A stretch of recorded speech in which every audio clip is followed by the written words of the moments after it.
Hello everyone. मुझे एक topic पे आज बात करनी है, डेट्स अल्ट्रासाउंड इन प्रेगनेंसी। मेरे पास बहुत सारे पेशेंट आते हैं।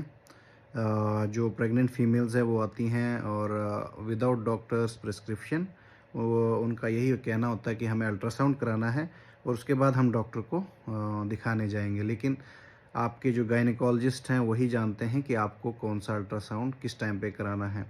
प्रेगनेंसी में डिफरेंट टाइप्स ऑफ अल्ट्रासाउंड होते हैं।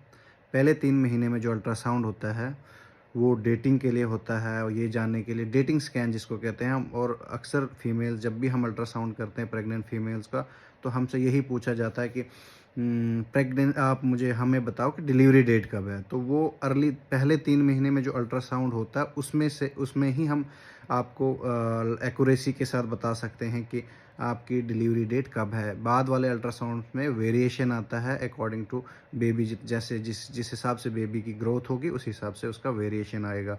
तो जो पहले 3 महीने में अल्ट्रासाउंड होता है उसको डेटिंग स्कैन भी है कहते हैं। उसके उसके अलावा उसका एक और रेलेवेंस है कि हम ये जानने की कोशिश करते हैं उसमें कि intra uterine extra uterine tube में तो नहीं है बच्चा बाकी चीज़ें रूल आउट करते हैं हम उसको। ये लंबा टॉपिक है। तो उसके बाद एक और अल्ट्रासाउंड आता है, वो है 11 टू 13 वीक्स। वो सबको नहीं करते, NT-NB स्कैन कहते हैं वो, जिसमें एल्डरली फीमेल्स, एल्डरली प्राइमी होगी 35 वीक्स वो अगर मैटरनल एज होगी उसमें रूल आउट करने के लिए क्रोमोसोमल एबनॉर्मलिटीज़ तो नहीं है और कोई प्रॉब्लम तो नहीं, तो वो है 11 टू 13 वीक्स। उसके बाद एक और अल्ट्रासाउंड होता है, एक और टाइप का अल्ट्रासाउंड है जिसको हम लेवल 2 कहते हैं या एनोमली स्कैन कहते हैं। वो आपको 5वें या 6ठे महीने में होता है, 18 टू 24 वीक्स में होता है। और उसमें यही होता है कि कोई कंजेनाइटल अनोमली तो नहीं है, बच्चा अगर कहीं ऐसा तो नहीं है बच्चा ख़राब है और आप उसको नहीं रख सकते। तो वो सारी चीज़ें रूल आउट करने के लिए अनोमली स्कैन होता है, वो 18 टू 24 वीक्स होता है। उसके बाद ग्रोथ स्कैन है जो आखिरी 3 महीने में करना होता है। उसमें देखते हैं कि बच्चे की ग्रोथ ठीक है, कहीं बच्चे की ग्रोथ कम तो नहीं है, उसमें बच्चे में पानी ठीक है, बाकी चीज़ें देखी जाती हैं। और उसके बाद एक और डिफरेंट टाइप का अल्ट्रासाउंड है, वो है डॉपलर, जो सबको नहीं देते हैं। जो गायनेकोलॉजिस्ट है सबको डॉपलर नहीं करवाते, लेकिन जो भी हाइपरटेंसिव होगा, जिसको प्रेशर की प्रॉब्लम होगी, जिसको शुगर की प्रॉब्लम होगी, या जो दूसरे कोई प्रीशियस प्रेगनेंसी है जिन्होंने काफ़ी साल बाद कंसीव किया है और वो भी ट्रीटमेंट लेने के बाद कंसीव किया है, या फिर पोस्ट डेटेड प्रेगनेंसी है, तो इन लोगों को इन फीमेल पेशेंट्स को डॉपलर रिकमेंड किया जाता है। तो इसलिए आपको जब भी अगर आपको अल्ट्रासाउंड कराना है, आप सबसे पहले अपने गायनेकोलॉजिस्ट के पास जाइए।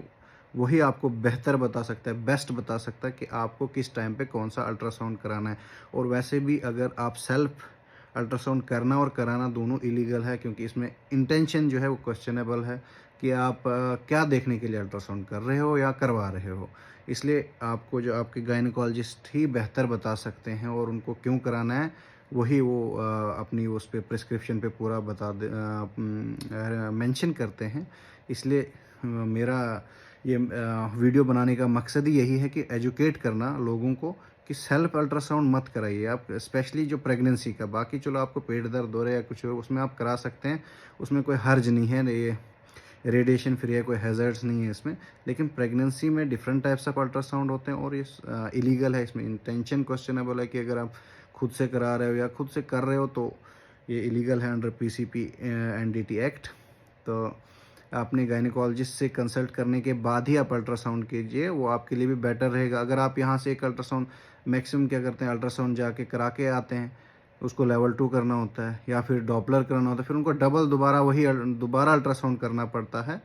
तो इसलिए आपको एक तो खर्चा डबल हो जाता है और नुकसान है। और क्या पता कभी ऐसा होता है कि डॉक्टर को ज़रूरी नहीं हर टाइम पे आपको अल्ट्रासाउंड लिखेगा, 3 या 4 अल्ट्रासाउंड अब या 5 ultrasound, depends upon patient condition, उसी हिसाब से अल्ट्रासाउंड किए जाते हैं। तो it's better to consult your gynecologist before going for USG. Thank you.